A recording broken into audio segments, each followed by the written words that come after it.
100-year-old man, and he was being interviewed by a reporter. And he said, he asked the old man, he said, what are you most proud of? He said, I don't have an enemy in the world. The man said, well, that is great. He said, yeah, but I've outlived every one of them.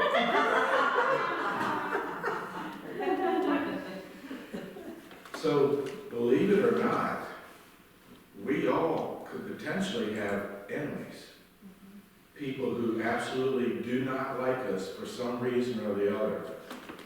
I worked at the shipyard 42 years, and there were people that couldn't stand to be in the same room with me. And I had no idea why. And all they wanted was to see me fail in life.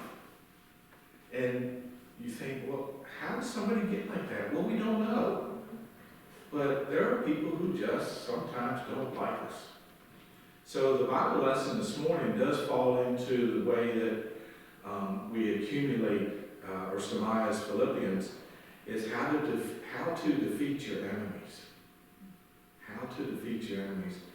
And I know that I taught this lesson Sunday, and last night I got a text message from a mother who was there. She had her 16-year-old daughter, and she said, I want you to know that the things that you taught Sunday morning, that my daughter was at high school, and a girl was being really mean to her, and she said, but I remember what Pastor Bill said, and she listed the 3 points that I had, so that made me feel really good that, somebody was listening. So hopefully this will help us too. So open your Bibles this morning to 1 Samuel chapter 24. 1 Samuel chapter 24, and it's titled, How to Defeat Your Enemies. To some of you, this is going to be a very familiar story, but we'll be able to pick out a few things that will help us. 1 Samuel chapter 24, beginning with verse 1. Let me just bring you up to speed where we're at. Saul is king.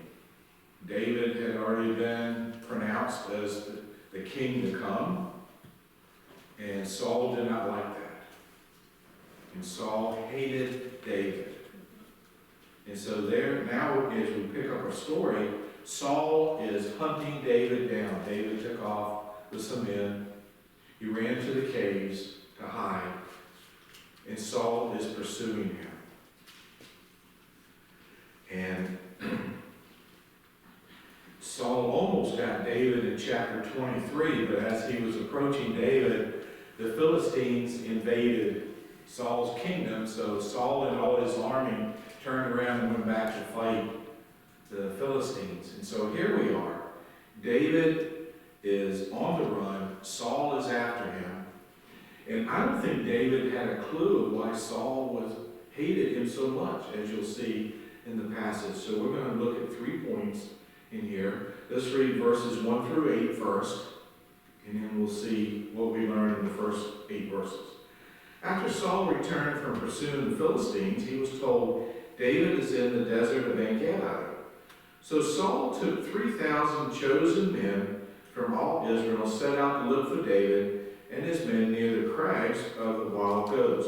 Now, crags actually means rocks where only wild goats can go up. Okay? He came to the sheep pens along the way. A cave was there, and Saul went in to relieve himself, and David and his men were far back in the cave. And the men said to David, this is the day the Lord spoke of when he said to you, I will give your enemy into your hands for you to deal with as you wish. Then David crept up unnoticed and cut off a corner of Saul's robe. Afterward, David was conscience-stricken for having cut him off a corner of his robe. And he said to his men, the Lord forbid that I should do such a thing to my master, the Lord's anointed, or lift my hand against him, for he is the anointed of the Lord.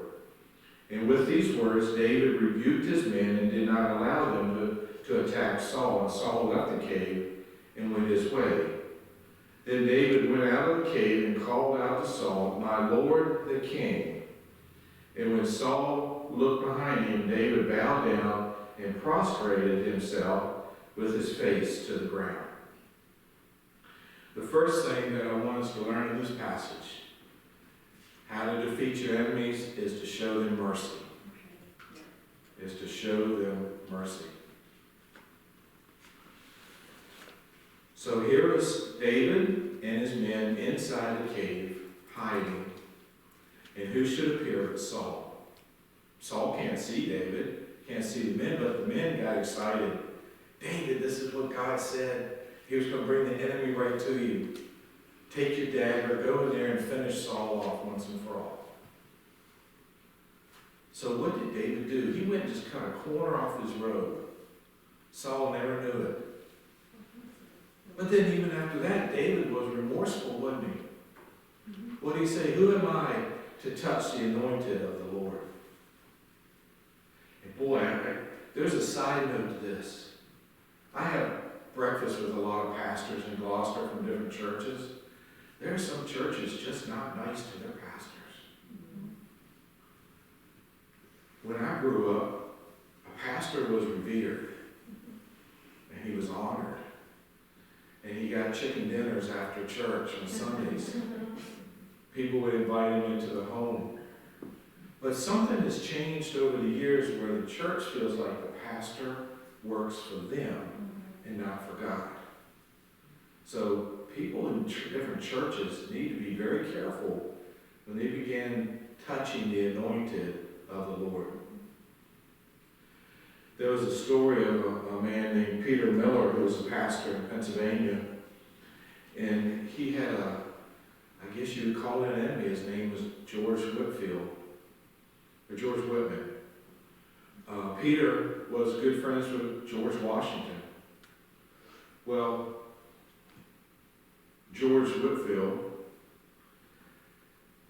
during the battle, planned up something to go against George Washington and his army, and he was arrested and sentenced to death.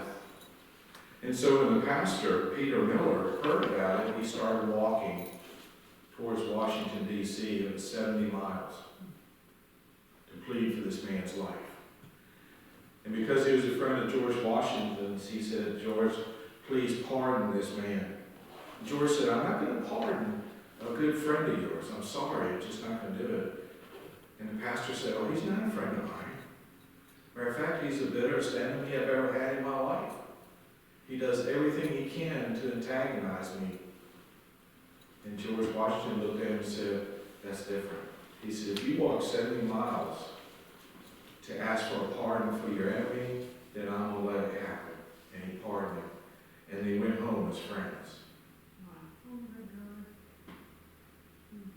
So the first thing that we learn here is when your enemy, the person who's against you, is very vulnerable, in a place of weakness, a place where you could say, I got you, I can get you, I can hurt you. It tells us here to show mercy to that person. So who won round one? David or Saul? David did. Okay, let's look at the second part. And David said to Saul, why do you listen when men say David is bent on harming you? This day you have seen with your own eyes how the Lord delivered you into my hands in the cave. Some urged me to kill you, but I spared you. I said, I will not lift my hand against my master, because he is the Lord's anointed. See, my father. You see the term of endearment there? See, my father. Look at this piece of your robe in my hand. I cut off the corner of your robe, but did not kill you. Now understand and recognize that I am not guilty of wrongdoing or rebellion. I have not wronged you, but you are hunting me down to take my life. May the Lord judge between you and me, and may the Lord avenge the wrongs you have done to me, but my hand will not touch you. As the old saying goes, from evildoers come evil deeds. So my hand will not touch you. Against whom has the king of Israel come out? Whom are you pursuing? A dead dog? A flea? May the Lord be our judge and decide between us. May he consider my cause and uphold it. May he vindicate me by delivering me from your hand. And when David finished saying this, Saul asked, "Is that your voice, David, my son?" And he wept aloud. The second thing, how to defeat your enemy, is to communicate with them. A lot of times bad feelings come because of something somebody thought you said that you really did. Bad communication between you and a family member, someone at work. David took the chance and went out, didn't he? He didn't talk to anybody else. He went to Saul himself and went outside and said, "Why are you pursuing me?" So do we have the courage to do something like that? To go to someone and say, "Why are you talking bad about me?" Or would we rather get 2 or 3 people in our group and say, "I can't believe what that person's doing to me. Do you know what they said about me?" Go to the person directly, which is what David did, and say, "Why are you hunting me? I'm not trying to do you wrong." And then he shows him the cloth and said, "Look at this. I snuck up, I had my dagger in my hand, and I could have killed you, but I wouldn't do that." And so what was Saul's response? He wept. He wept. He wept. So you see, the second way to defeat your enemy is to communicate with them. Do you remember that game that we used to play as teenagers where there'd be a group of teens and you whisper something to the first teen, who whispered something to the second teen, who went all the way around the room, and by the time it came to the last one, the message was nothing like the first one. And that's what happens. Bad blood happens because of lack of communication with your enemy. Okay, look at the third thing. Verse 18. "You have just now told me of the good you did to me.